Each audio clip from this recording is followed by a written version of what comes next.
Force Cosworth 2000 štartoval z prvého radu B-finále kráľovskej divízie 3 do 3500 cm3, najväčšia nádej Slovenska na tomto predposlednom podujatí majstrovstiev Európy. Spolu s ním v prvom rade Nemec Peter Amann na Volkswagene, vymenili si pozíciu, pretože Anton Lacko si zvolil štartovať zo stredu a Čech Tomáš Hrdinka na Tatre s číslom 24.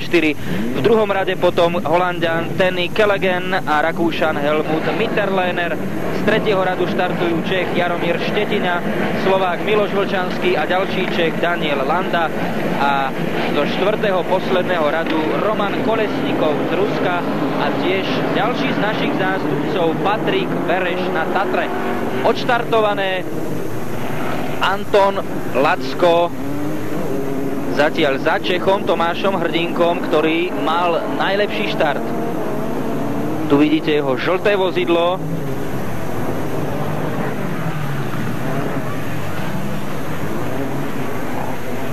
S 24-kou Tomáš Hrdinka.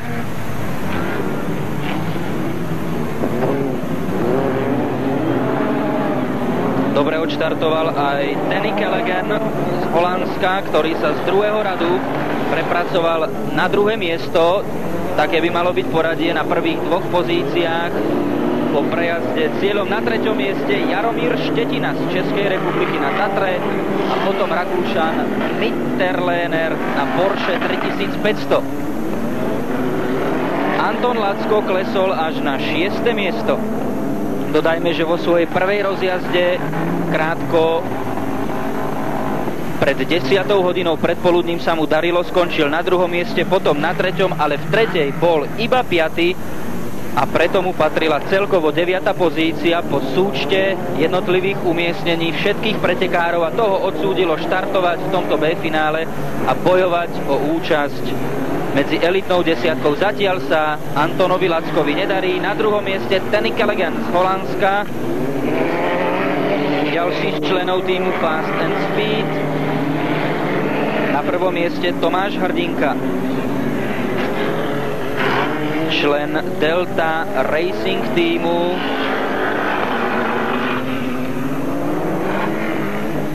Tretí potom ďalší Čech Jaromír Štetina na Tatre a štvrtý Rakúšan Helmut Mitterlehner.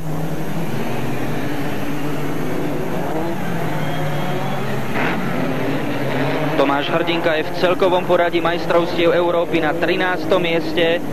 Najväčší 12-bodový úlovok mal na podujatí v nemeckom Grindau. Tam sa mimoriadne darilo aj nášmu Antonovi Lackovi, že tam obsadil 3. miesto, čo je zrejme najväčší úspech slovenského autokrosu v tejto sezóne.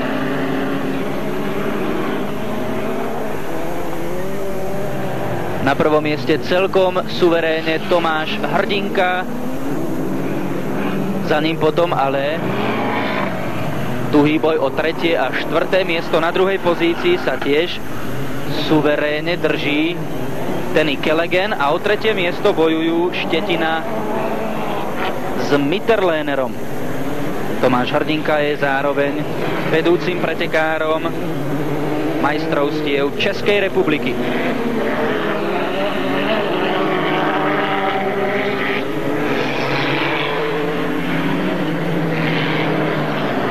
Majster Anton Lacko dal prednosť podujatiu európskeho šampionátu tu v Žitavanoch pred podujatím majstrovstiev stredoeurópskej zóny.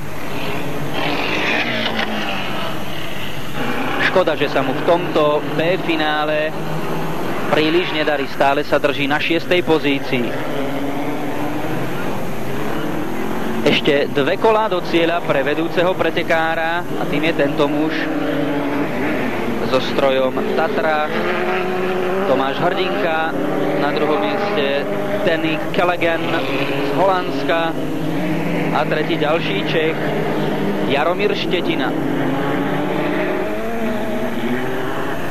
Dodajme, že pred týmto 7. podujatím majstrovstiev Európy sa zišla európska špička už 6-krát, najskôr v portugalskej Lusáde, potom vo francúzskom Falejra. Tretie podujatie bolo v nemeckom Gründau, štvrté v Novej Pake vo východných Čechách, piaté v ruskom Dmitrove a potom aj v lotyšskej Bauske.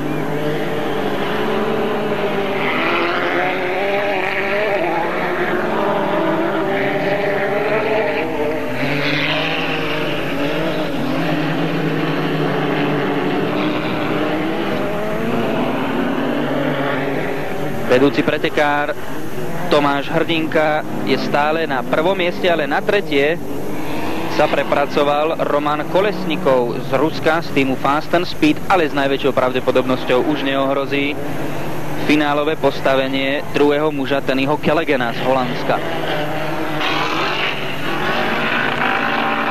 Takže víťazný cieľ pre Hrdinku, na druhom mieste s tesnou stratou Kellegen, tretí Kolesnikov z Ruska, štvrtý Štetina z Českej republiky. Aj títo pretekári, ktorí nepostúpili do A finále, si pripíšu body do európskeho šampionátu.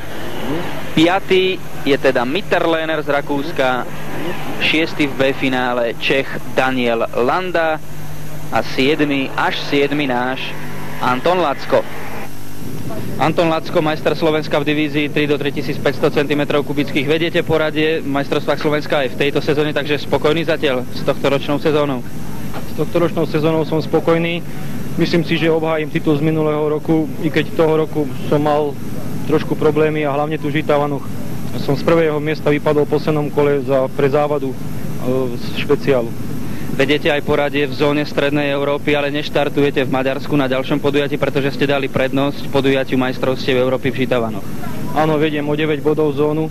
Prakticky, keby som bol išiel do Maďarska teraz a bolo by sa mi podarilo vyhrať, čo asi hej, tak už by som bol mal zaistené, ale myslím si, že medzi rozumom a srdcom zvíťazilo srdco, tak som rád, že som tu doma. Myslíte si, že tu v Žitavanoch môžete mať tak trochu výhodu z domáceho prostredia? Výhodu z domáceho prostredia, ja sa cítim ozaj Žitavanoch ako doma. Mám vždy smolu na tejto trati s nejakým technickým problémom, ale myslím si, že je to otvorené. Toho roku som v Nemecku skončil tretí vo Veľkej Európe, čiže aj pomýšľam na stupeň víťazov, pokiaľ nebude nejaký problém s autom. Antonovi Lackovi sa teda nepodarilo pretrhnúť smolu z pretekov v Žitavanoch, nepostúpil z B do A finále, ale